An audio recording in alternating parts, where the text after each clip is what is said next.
Hey, welcome today. You guys, I'm really excited about today because we're jumping into probably one of my favorite chapters in the book called Scandalous Grace. And we've been walking through this. This is the 10th video. So if you have not watched any of the previous videos, it'd be very good if you go back and watch them because it'll bring context to all of this, and so it'll be considerably easier to understand, and you'll kind of know where we're coming from, and you'll gain some of the foundation that we've laid already through the book. If you have not picked up my book yet, you can. There's a description, or there's a link in the description below. So chapter 3. Which is on page 22, if you're following along in the book. I want to start reading today with Ephesians chapter 2. We're going to read 14 through 19. So I realize that's, there's a few verses there. So just kind of hang with me a little bit. You can follow along in the book. The verses are in the book. If you take your Bible, you can do that as well. Ephesians 2, 14 through 19 says, "For Christ himself has brought peace to us." Oh, see, that's good news right there already. How many of you say, well, I need a little bit of peace? Just type peace in the comments below. I need some peace, so thank God for the peace that he's brought to us. Christ himself has brought peace to us. He united Jews and Gentiles into one people when, in his own body on the cross, he broke down the wall of hostility that separated us. If you're watching this with somebody, just turn to somebody to your right or to your left, whoever you're watching this video with, and just tell them, I ain't mad at you. I'm not even mad at you. No matter what you do, I'm not even mad at you, because God has broken down the wall of hostility that has separated us. He did this by ending the system of law with its commands and regulations. He made peace between Jews and Gentiles. Now, Jews, he's talking about God's chosen people, the Jewish, the nation of Israel, the Israelites, the Jewish nation, brought peace between them and Gentiles, which Gentiles is us. It's I say us, it's anyone who is not a born descendant of the Jewish or the Israelite nation. He brought peace between Jews and Gentiles by creating in himself one new people. So he brought two people and he made them into one. Are you getting the picture here? He made them into one people from the two groups. Together as one body, Christ reconciled both groups to God by means of his death on the cross. And our hostility towards each other was put to death. It was put to death. He brought this good news of peace to the Gentiles who were far from him, and peace to the Jews who were near.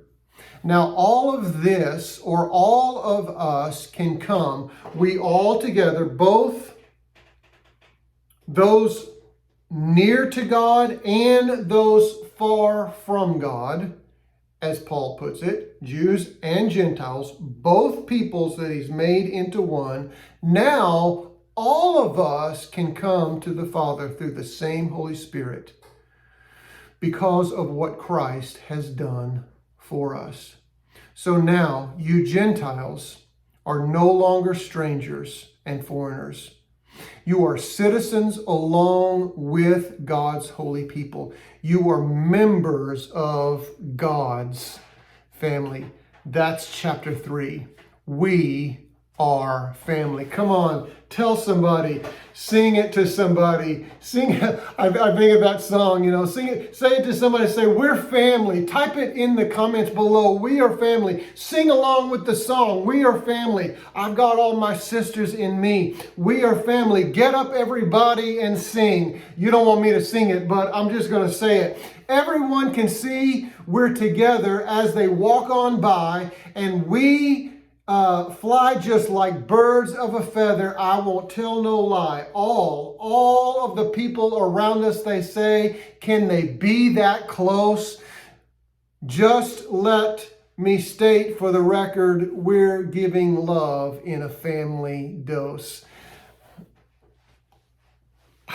I don't have the capacity. I should have just figured out a way to play that song on our video today. But the truth is, that sounds good, right? You know, when we sing that old Sister Sledge song, it sounds good.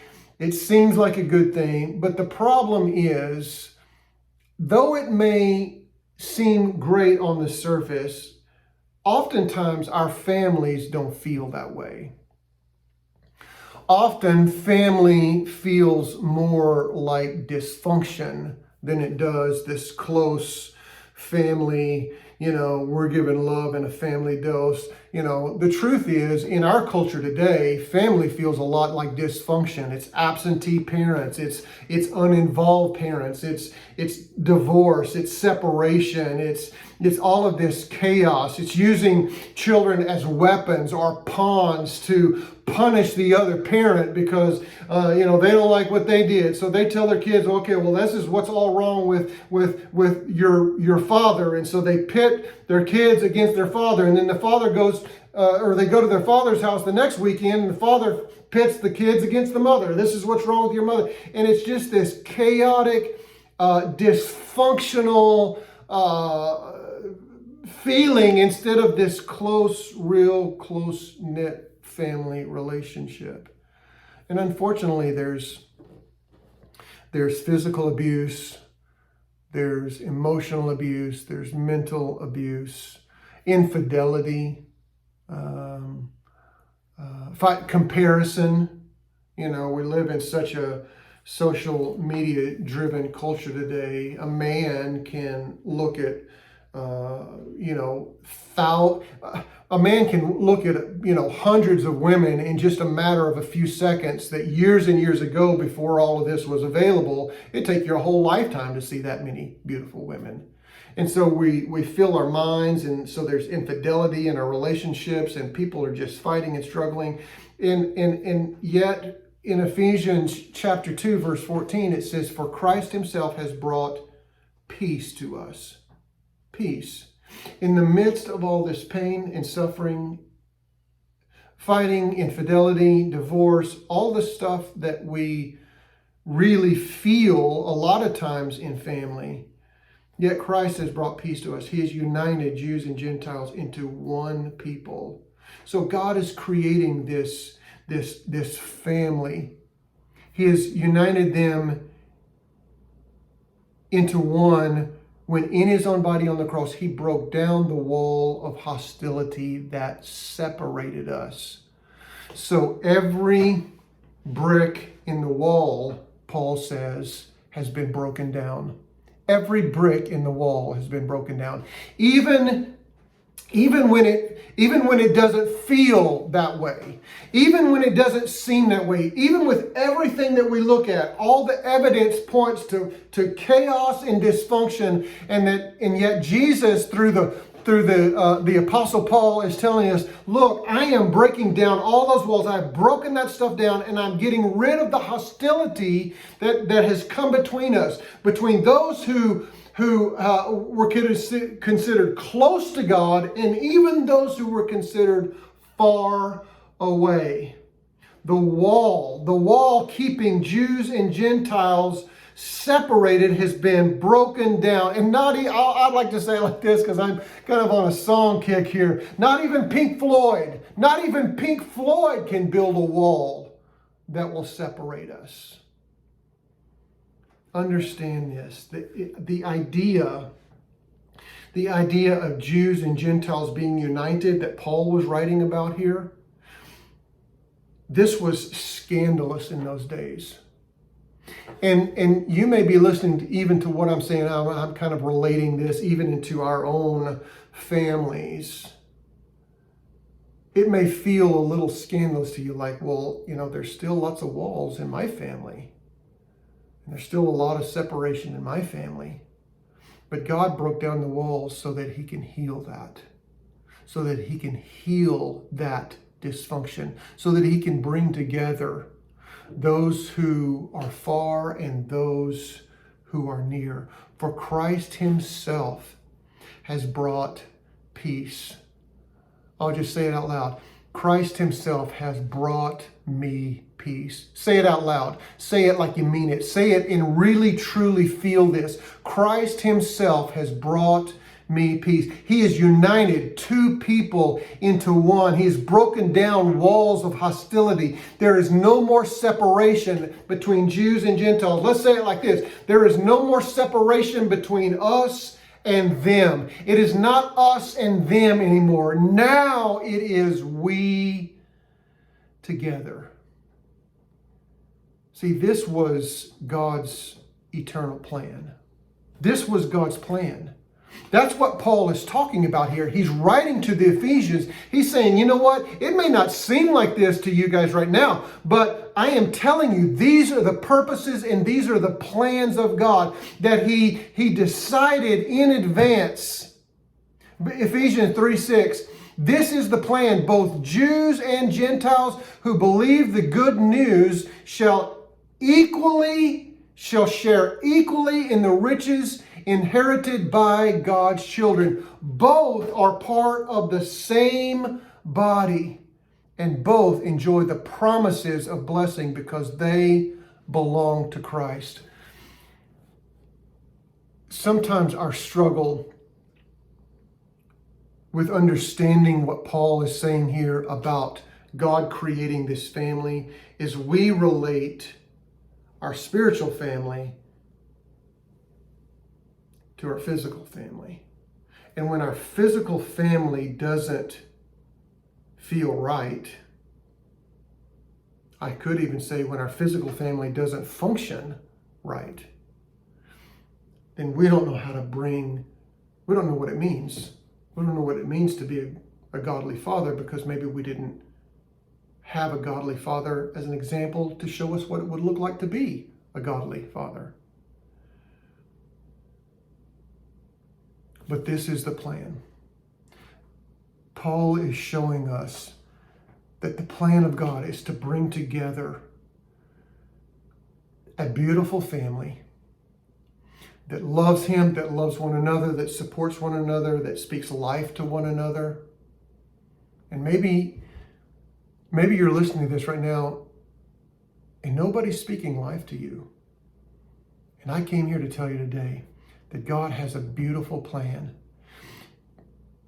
to give you a family that loves, that supports, that prays for you, that surrounds you, that covers you. And this is God's plan. Both Jews and Gentiles who believe the good news shall equally share in the riches inherited by God's children. Both are part of the same body, and both enjoy the promise of blessing because they are both united by Christ. Let me give you 3 discussion questions and type them in the comments below, and then spend some time maybe answering these questions. What are some walls of separation in your own family? What are some walls that are separating you? Maybe it's between a brother and a sister. Maybe it's between a son and a mom, or a father and a daughter. I don't know what it is, and I don't even pretend to know what that is. But what are some walls that separate your own personal family? And then what are some separating walls within the church as a whole? We have walls that feel that they separate us within our own family. We have walls that seem, maybe you may be saying, well, I'm not even a part of a church because, I've never felt a part of that. That's a wall. Why? What was it that gave you that intense wall of separation? And then here's number 3. Since Christ has broken down the wall of hostility that separates us, What does that mean for you today? Type it in the chat or the comments below. Answer it. Think it through. Pray about it. If Christ has broken down the wall of separation, and he has, Paul plainly tells us that he has, then what does that mean? What does that mean for you today? What does that, make it personal, what does that mean for me today? I love you guys. I look forward to seeing you next time. Thank you for being with me today. Thank you for taking the time to watch this video. I know it's